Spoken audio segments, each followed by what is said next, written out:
আল্লাহর হাবিব বলেন, এই চারটা চরিত্রকে তোমরা যদি তোমাদের জীবনে আঁকড়িয়ে ধরতে পারো, তাহলে একটা কথা মনে রাখবা, পৃথিবীর যে কোনো প্রান্তে তোমরা যাও না কেন, কেউ তোমাদেরকে কোনোদিন লাঞ্ছিত করবে না, বঞ্চিত হবে না, অধিকার হারা হবে না, কেউ তোমাদের উপরে জুলুম নির্যাতন করতে পারবে না। সব সময় ভিন্ন জাতিরা তোমাদেরকে মাথায় তুলে রাখবে, সম্মানের পাত্র হয়ে থাকবা। মুসলমানের মতো সিনা উঁচু করে মুসলমানের মতো তোমরা দুনিয়াতে বাঁচতে পারবা। এর মানে হলো চারটা চরিত্র নবীজি বিশেষ করে আঁকড়ে ধরতে বলেছেন। চার চরিত্রের ভিতরে এক নম্বর হলো হিফজু আমানাতিন। আল্লাহর হাবিব বলেন, আমানত, আমানতের হিফাজত করবা, আমানতের খেয়ানত কখনো করবা না। কারণ আমানতদারির গুণ যে মুসলমানের ভেতরে নাই, সে দাবিতে মুসলমান হলেও, দাড়ি টুপিওয়ালা হলেও, পাঞ্জাবিওয়ালা হলেও, পরহেজগার যতই হোক না কেন, যতই নামাজ কালাম পড়ুক না কেন, তার ভেতরে যদি আমানতদারির গুণাবলী না থাকে, ওই মানুষটার ভেতরে ঈমান নাই। قال النبي صلى الله عليه وسلم لا إيمان لمن لا أمانة له। আল্লাহর হাবিব বলেন, যার ভিতরে আমানতদারির গুণাবলী নাই, তার ভিতরে ঈমান নাই। কত বড় কথা! যার ভিতরে আমানতদারিতা নাই, তার ভিতরে কি নাই বাবা, কি নাই? জোরে আওয়াজ দিয়ে বলেন, কি নাই? ঈমান নাই। এজন্য রাসূল শিখিয়ে গেছেন, উম্মতদেরকে শিখিয়ে গিয়েছেন, উনি যেদিন হিজরত করবেন, মক্কার জমিন ছেড়ে, মাতৃভূমি ছেড়ে যেদিন মদিনার জমিনে চলে যাবেন, কাফের কওমের মানুষগুলি আল্লাহর হাবিবের ঘরের চতুর্পাশটাকে বাবা ঘেরাও করে ফেলেছে, নবীকে হত্যা করবে। নাউজুবিল্লাহ বলেন, আরো জোরে বলুন নাউজুবিল্লাহ। আল্লাহর রাসূলকে হত্যা করে ফেলবে। নবী আরবি সাই সমস্ত মানুষদের উপস্থিতি টের পেয়ে আল্লাহ পাকের নির্দেশনা চলে আসলো, নবীজি হিজরত করার সময় কিন্তু হয়ে গেছে। সরওয়ারে দু আলম নবী হযরতে আলীর হাতে বাবা এরকম একটা কাগজের লিস্টি ধরায়া দিলেন। লিস্টের ভিতরে অনেক কাফেরের নাম আছে। সরকারে দু আলম নবী বলে, আলী, এই যে নামগুলো দেখতেছো, এই নামের সাথে সাথে লেখা দেখো, টাকা, গহনা, স্বর্ণ মুদ্রা ইত্যাদি আমার কাছে আমানত রেখেছে এই মানুষগুলো। কারা? যে মানুষগুলো নবীজিকে হত্যা করার জন্য আসছে, তাদের ভেতরেই আছে। ওরা নবীজির কাছে আমানত রাখছে, কারণ জানি আব্দুল্লাহর ছেলে মুহাম্মদ এটা হলো আল আমিন। কে? বিশ্বাসী, সত্যবাদী, আমানতদার। সে আমাদের শত্রু হলেও সে কখনো আমানতের খেয়ানত করবে না। এজন্য মাল সামানা নবীজির কাছে আমানত রেখেছে। আবার সেই নবীকেই হত্যা করার জন্য আগমন করেছে। সরওয়ারে দু আলম নবী বলে, আলী, আগামীকাল সকালবেলা তুমি সর্বপ্রথম এই আমানতগুলো তাদের কাছে পৌঁছায় দিবা, খবরদার যেন কাজে ত্রুটি না হয়। আল্লাহ রাসূল বিদায় গ্রহণ করলেন। হযরতে আলী বলেন, আমার জীবনে যত রাত চলে গেছে, আমি ওই রাত্রিতে সবচাইতে নিরাপদে আমি ঘুমিয়েছি, সবচেয়ে নিরাপদে ঘুমিয়েছি। কেন? হযরতে আলী বলেন, যখনই আল্লাহর রাসূল বলেছে তুমি আগামীকাল সকালবেলা এই মালগুলো, আমানতের মালগুলো এদের বাড়ি বাড়ি পৌঁছায়া দিবা, তাদের কাছে বুঝায়া দিবা, আহালকে বুঝায়া দিবা, তখনই আমি বুঝতে পেরেছি যত কাফের মুরতাদ আসুক না কেন, আমি আলীর কিচ্ছু করতে পারবে না। কারণ রাসূল বলেছে সকালে মাল পৌঁছে দেওয়ার জন্য, আমার কোনো ক্ষতি হবে না। উনি নিশ্চিন্ত মনে কম্বল মোড়া দিয়া ঘুমায়া পড়লেন। আরামের ঘুম দিছে, আরামের ঘুম, টেনশন ফ্রি হয়ে উনি ঘুমিয়ে গেছেন।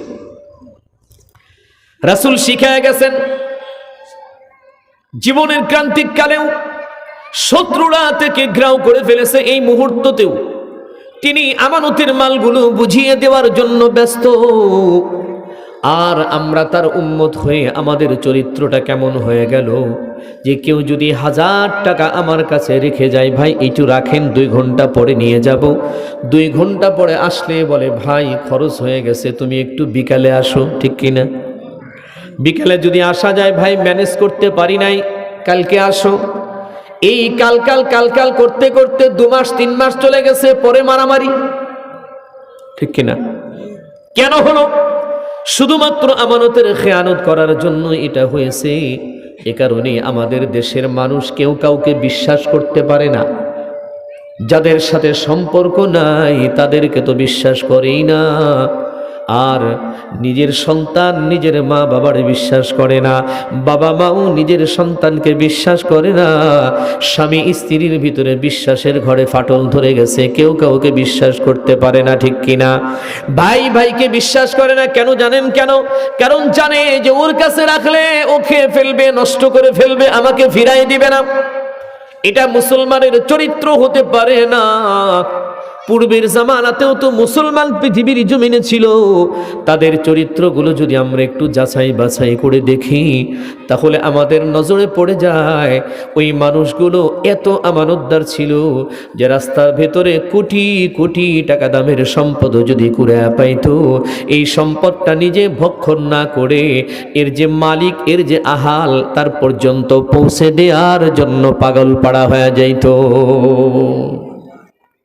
এটা হলো আমানতদারির একটা গুণ, যে মুসলমানের ভেতরে থাকবে। এটা অন্যতম একটা গুণ, যে অন্যের সম্পদ নিজের কাছে থাকলে এটাকে ভাঙবে তো দূরের কথা, খরচ করবে তো দূরের কথা, এটা চেঞ্জও করবে না, পরিবর্তনও করবে না, হাত দিয়ে দেখবেও না। যেমন দিছে তেমন ফেরাই দিবা। পূর্বের জামানার একটা কথা বলি। হাকিমুল উম্মাত মুজাদ্দিদুল মিল্লাত শাহ আশরাফ আলী থানভী রাহমাতুল্লাহি আলাইহি তিনার কিতাবের ভিতরে লেখছেন মজার একটা ঘটনা। এই যে যেমন আমাদের এলাকা, এই অঞ্চলটা এরকম মাঝে মধ্যে দেখবেন পুরান কিছু বাড়িঘর বিক্রি হয় না? পুরানা কিছু বাড়িঘর মানুষ বিক্রি করে দেয়। এক আল্লাহর বান্দা আরেক বান্দার কাছে নিজের বসত বাড়িটা বিক্রি করে দিয়েছে। বিক্রি করে সে অন্যত্র চলে গেছে।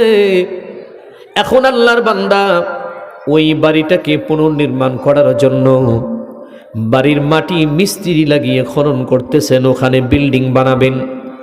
মাটি খনন করতে গিয়ে দেখে যে মাটির নিচ থেকে একটা কলস বের হয়েছে, বড় আকারের কলস। বাড়ির মালিক ওই কলসটা হাতে নিয়ে কলসির মুখ থেকে মাটিগুলো সরিয়ে তারপরে ভেতরে দেখে এই কলসির ভিতরে, কলসটার ভিতরে স্বর্ণ মুদ্রা দিয়া একদম টইটুম্বুর ভরা। সুবহানাল্লাহ বলেন।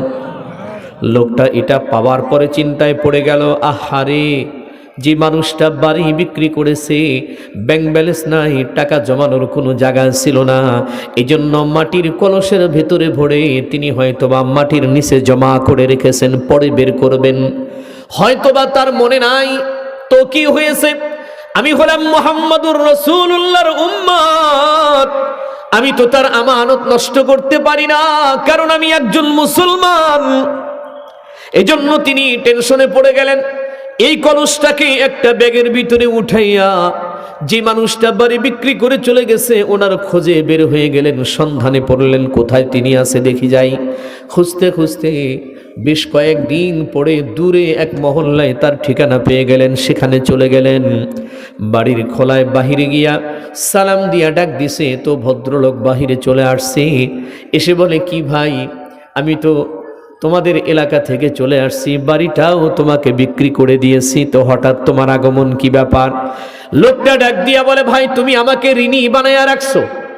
কি বানাইছে? ঋণী বানিয়ে রেখেছো,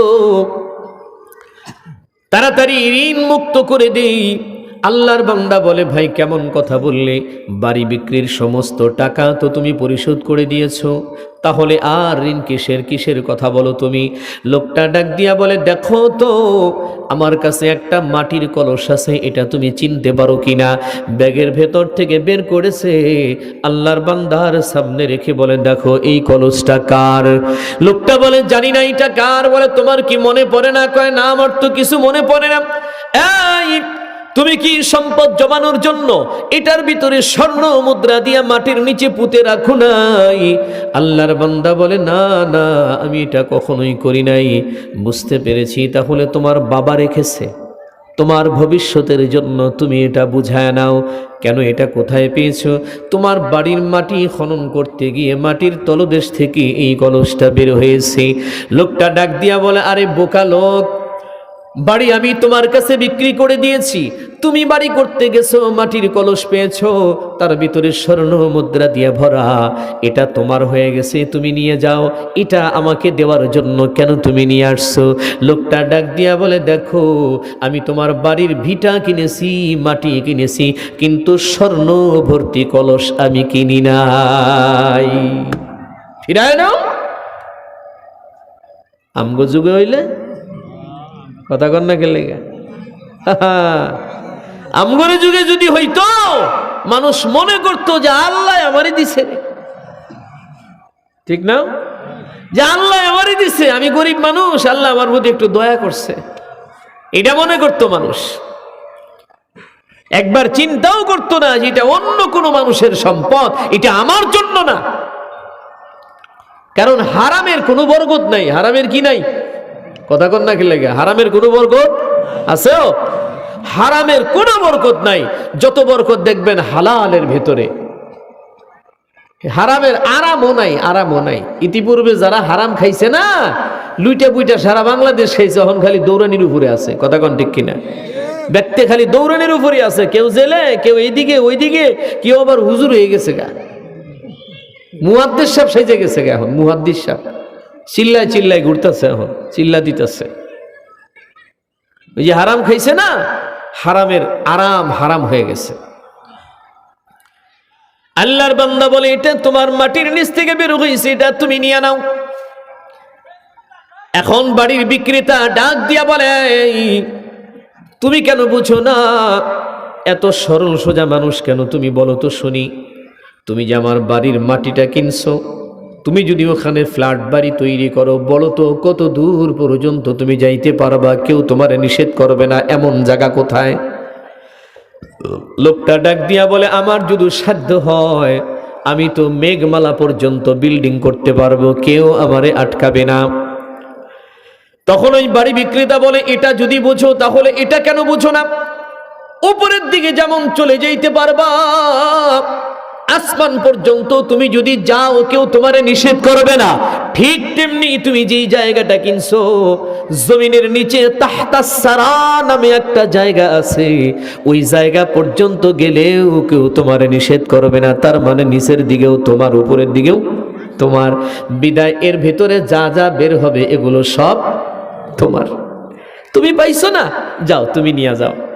আল্লাহ কয়, দেখো, 7-5 বুঝ দিলে কিন্তু আমি মানব না। তুমি বললে আর হয়ে গেল নাকি? এই স্বর্ণ ভর্তি কলস দিয়ে আমি কি করব? এটা আমার দরকার নাই, তুমি নিয়ে নাও। তাড়াতাড়ি করে আমারে তুমি ঋণ মুক্ত করে দাও। আল্লাহর বান্দা বলে, দেখো, এভাবে হবে না। কারণ এই স্বর্ণ ভর্তি কলসটা নিয়া দুজনের ভিতরে বাবা ধাক্কা ধাক্কি শুরু হয়েছে। হ্যাঁ ধাক্কা দেয় হের দিকে, আবার হ্যাঁ ধাক্কা দেয় হের দিকে, কেউ নিতে চায় না। আর সেম ঘটনাটা যদি বর্তমান আমাদের যুগে হইতো, ধাক্কা ধাক্কির বদলে হইতো বাবা টানাটানি, ঠিক কিনা? হে টানতো নিজের দিকে, হে টানতো নিজের দিকে। হ্যাঁ, আর ওই যুগে মানুষ নিতে চায় না, কারণ এটা অন্যের সম্পদ।